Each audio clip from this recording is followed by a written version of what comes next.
Nah, subbab selanjutnya yang tadi sudah disentil sedikit tentang ta'aruf. Nah, di subbab kali ini yaitu ta'aruf itu gimana sih?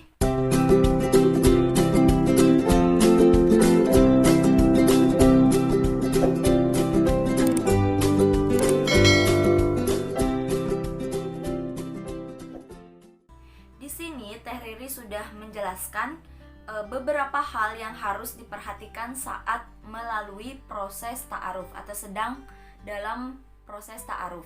Yang pertama, sebelum terjadi akad nikah, kedua calon pasangan, baik laki-laki maupun perempuan, statusnya adalah orang lain. Sama sekali nggak ada hubungan kemahroman, sehingga di antara mereka ada batasan sesuai dengan syariat Islam. Mereka tidak diperkenankan untuk berdua-duaan, apalagi sampai mengumbar kata-kata mesra, baik secara langsung maupun melalui sosial media lainnya, termasuk juga chat yang gak penting di sosial media. Jadi dalam proses ta'aruf, sebaiknya ada perantara atau pihak ketiga, bisa lewat orang tua, guru ngaji, sahabat, saudara, dan orang-orang yang sekiranya bisa dipercaya. Kemudian yang kedua, luruskan niat bahwa kamu ta'aruf benar-benar karena ada itikat baik, yaitu ingin menikah mengikuti sunnah Rasulullah dalam rangka ibadah dan mengharapkan pahala kepada Allah. Bukan karena ingin memperbanyak relasi, iseng-iseng atau main-main. PHP, kalau nggak serius siap nikah maka jangan minta ta'aruf.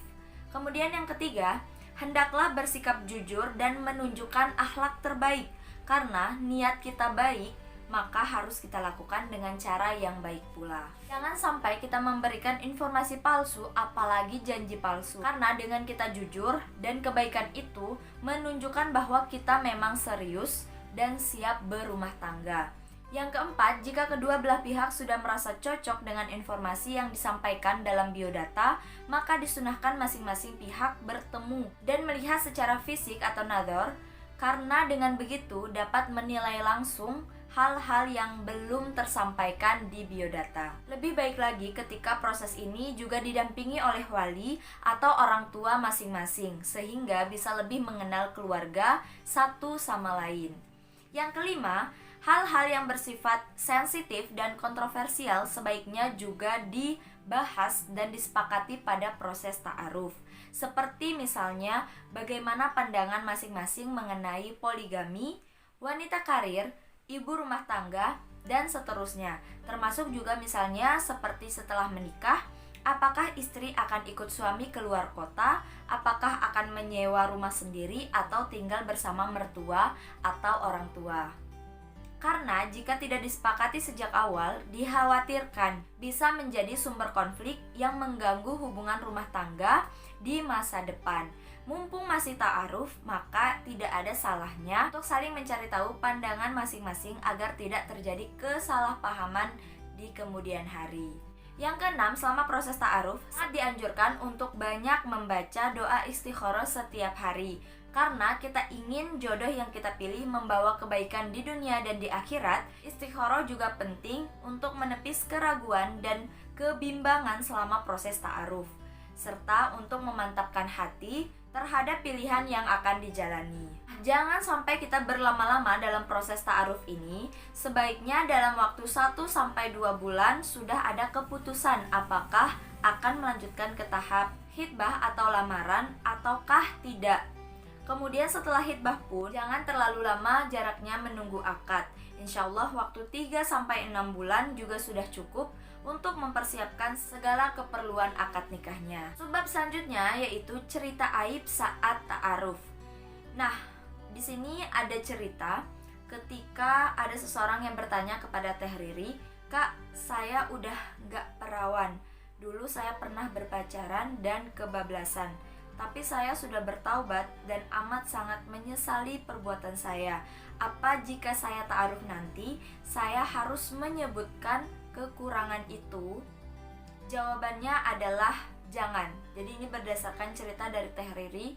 Nah, Teh Riri berkata, jangan gitu. Yang namanya masa lalu, apalagi yang berhubungan dengan aib, sebaiknya disimpan saja. Aib biar Allah yang tahu, jangan semakin diperlebar dengan bercerita kepada orang lain. Nah, calon cukup tahu keadaan kita saat ini, bahwa kita sudah lebih baik dari kemarin, sudah berhijrah dan insya Allah solihah. Nah, kemudian dilanjutkan, kalau nggak cerita apa kita nggak bohong, Kak? Terus kalau setelah nikah dia tahu masa lalu kita, lalu dia pengen cerai, gimana, Kak? Harusnya jika dia solih, dia nggak akan mempermasalahkan masa lalu pasangannya. Dia akan selalu berhusnuzon dan melihat kebaikan pasangannya hari ini. Ada cerita tentang seorang perempuan yang diperkosa oleh lelaki kurang waras yang tergila-gila padanya. Perempuan ini baik dan solihah, tapi kebetulan saja dia mengalami nasib yang malang. Ditambah, sebentar lagi dia akan menikah dengan lelaki solih, pilihan orang tuanya. Dia bingung harus seperti apa. Haruskah dia menceritakan kejadian yang dialaminya atau sebaiknya diam saja? Perempuan ini merasa rendah diri. Dia ingin bercerita kepada calonnya, tapi khawatir calonnya nggak percaya. Sementara lelaki yang memperkosa terus menerornya. Kamu itu udah hina, kamu nggak pantas menikah dengan dia. Kamu pantasnya menikah sama aku yang menyimpan semua aibmu, katanya. Si perempuan solehah ini menangis, mengadu pada Allah dan meminta petunjuk kepadanya. Dia berserah diri kepada Allah, lalu Allah semakin memudahkan langkahnya untuk menikah dengan lelaki solih, pilihan orang tuanya. Nah, setelah menikah, istri kemudian menceritakan apa yang pernah dialaminya kepada suaminya.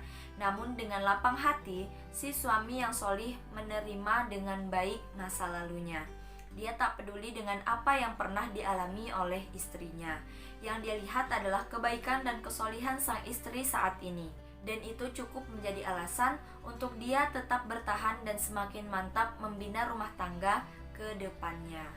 Nah, ada juga cerita dari Teh Riri di mana ada seorang perempuan yang bercerita kepada beliau tentang kegagalannya menikah dengan seorang lelaki. Dia bilang sebabnya karena perempuan ini menceritakan aib masa lalunya dengan mantan pacar tapi mengaku telah bertaubat. Nah, sang calon yang awalnya bilang, ceritakan saja masa lalumu, insya Allah aku akan menerima dengan lapang dada segala kekuranganmu. Tapi ternyata setelah diceritakan, lelaki ini mundur dan tak melanjutkan lamaran. Belum lagi kalau misalkan lelakinya kurang baik. Kemudian dia menceritakan aib si perempuan pada teman-temannya, menyarankan agar menjauhi dan mencari perempuan yang lebih baik. Nah, meskipun saat ini diri kita jauh lebih baik dibandingkan dahulu, tapi yang namanya manusia akan lebih mudah mengingat sebuah keburukan seseorang dibandingkan ribuan kebaikan yang saat ini dia lakukan. Gak semua orang memiliki masa lalu yang baik, tapi semua orang berhak menjadi lebih baik. Rasulullah SAW bersabda, termasuk terang-terangan berbuat dosa adalah seseorang berbuat dosa pada malam hari, kemudian pagi hari dia menceritakannya. Ini dari hadis riwayat Bukhari dan Muslim. Dari sini jelas aib itu tidak boleh diceritakan, cukup disimpan dan dibuang jauh-jauh dari kehidupan. Mulailah lembaran yang lebih baik dan memohon agar Allah mengampuni segala dosa-dosa kita di masa lalu. Sebab selanjutnya yaitu pentingnya istikharah cinta. Nah, mungkin banyak yang belum tahu bagaimana sih cara kita beristikharah. Istikharah itu adalah doa yang kita panjatkan kepada Allah agar diberi petunjuk dalam memutuskan sesuatu dan agar pilihan tersebut mendapat berkah dari Allah. Termasuk juga dalam proses ta'aruf, maka istikharah ini tidak boleh kita lewatkan begitu saja. Doa istikharah ini bisa dibaca kapan saja dan sebaiknya dibaca setelah selesai sholat. Lebih baik lagi jika kita melakukan sholat sunnah 2 rakaat dengan niat khusus untuk istikharah, yang disebut dengan sholat istikharah.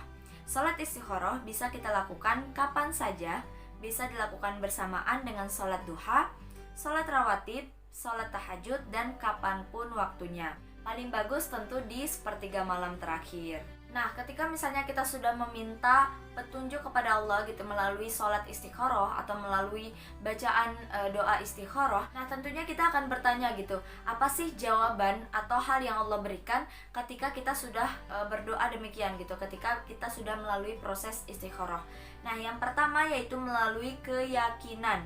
Misalnya antara A dan B, kita bingung mau pilih yang mana, akhirnya kita istikharah. dengan hati netral sebelum sholat istikharah dan dengan pikiran yang tenang. Setelah istikharah, maka kita akan merasa makin yakin memilih si A misalnya. Maka insya Allah jawabannya adalah si A. Kemudian yang kedua, melalui kemudahan. Udah rajin istikharah tapi masih juga belum yakin, coba amati proses yang kita jalani.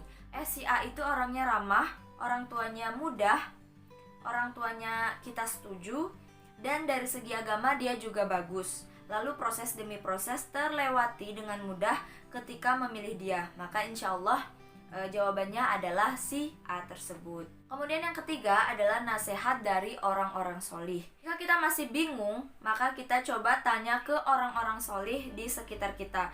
Minta nasihat mereka ketika misalnya kita akan memilih seseorang untuk menjadi pendamping hidup kita. Misalnya dari 10 ustadz yang kita tanyai, atau misalnya 10 kiai yang kita mintai pendapatnya, 9 orang diantaranya memilih si B. Ditambah dengan proses yang kemudian lebih mudah, maka insya Allah jawaban dari Allah itu ya si B tersebut. Sebab selanjutnya yaitu menunggu atau menawarkan diri. Tak selamanya cinta dalam diam itu menguntungkan, karena ada tipe lelaki yang gak paham kode perempuan. Nah, jadi kita punya dua pilihan, menunggu atau menawarkan diri. Resikonya menunggu ya seperti Fatimah gitu ya. Kadang dia yang ditunggu gak paham kita sedang menunggunya. Namun ada juga nih model perempuan yang lebih memilih menjadi Khadijah, yaitu menjemput jodoh. Begitu dia paham bahwa lelaki yang diinginkan tak kunjung membalas sinyal, dia beranikan diri untuk menawarkan diri. Nah, kedua cara ini sama-sama baik gitu, asalkan memang kita sudah niat untuk menikah dan bukan untuk main-main gitu. Kita bisa memilih sambil menanti dan terus memperbaiki diri, kemudian memperbanyak berdoa, ataukah kita menawarkan diri gitu ya, dengan tetap berdoa kepada Allah, minta yang terbaik gitu. Apakah kita menawarkan diri dengan orang yang tepat atau tidak gitu. Sebab selanjutnya, merelakan takdir cinta. Kita sudah berupaya semaksimal mungkin gitu ya, seoptimal mungkin, sudah ikhtiar maksimal, sudah berdoa kencang tiap malam, yang terbayangkan dia, yang sangat diharapkan dia, yang hadir di depan mata, sosok yang berbeda. Yang perlu kita pahami tentang takdir adalah kita berikhtiar dengan 1001 jalan. Lalu terkadang Allah menjawab keinginan kita dan mengabulkannya melalui salah satu dari ribuan jalan itu. Nah, jika pada akhirnya kita sudah berusaha berdoa, kemudian kita tidak disandingkan dengan orang yang kita doakan selama ini gitu ya, dengan berjuta-juta doa, dengan rangkaian doa yang kita ucapkan hampir setiap hari gitu ya, di sepertiga malam, di setiap kita selesai sholat, maka itu tandanya takdir dari Allah yang memang sudah seperti itu gitu. Dan jangan sampai itu membuat kita putus asa. Jangan pernah mengutuk takdir dari Allah kemudian menyalahkannya. Sama saja kita kufur dengan nikmat Allah. Nah, sesekali hati kita juga perlu dididik. Tak menurutinya sesekali itu tak akan menjadi masalah, karena keinginan yang terlalu sering dikabulkan terkadang membahayakan. Jadi didiklah hatimu untuk menerima segala ketetapan Allah. Jangan sampai kita hanya mau menerima yang indah-indah saja gitu, yang nikmat-nikmat saja, yang memang sangat kita inginkan. Tapi kita juga harus belajar untuk menerima takdir Allah, di mana ketika kita tidak mengharapkannya. Jadi perpisahan dan takdirmu yang berantakan dengannya, anggaplah sebagai jalan agar kamu naik peringkat di hadapan Allah. Ikhlas terhadap hal yang indah itu biasa, tapi jika kita ikhlas terhadap hal yang menyakitkan, maka itulah istimewa. Oke teman-teman, jadi itu dia review dari buku Come On Move On dari Teh Riri Abdillah. Nah, sudah selesai semuanya dari bab 1 sampai bab 3, atau dari pokok pembahasan yang pertama yaitu tentang pacaran, kemudian tentang jomblo, kemudian tentang berjodoh. Nah, yang terakhir ada lampiran, yaitu contoh biodata ta'aruf. Jadi bagi teman-teman yang ingin membaca buku ini, yaitu bisa langsung di Instagram tehriri.abdillah. Jadi bisa dicari buku ini. Kemudian dia ada satu paket dengan Menantimu di Ujung Rindu. Mungkin itu aja dari saya. Semoga video ini bermanfaat. Jangan lupa like, comment, share, dan subscribe, serta dinyalakan lonceng notifikasinya untuk menonton video-video saya selanjutnya. Wassalamualaikum warahmatullahi wabarakatuh.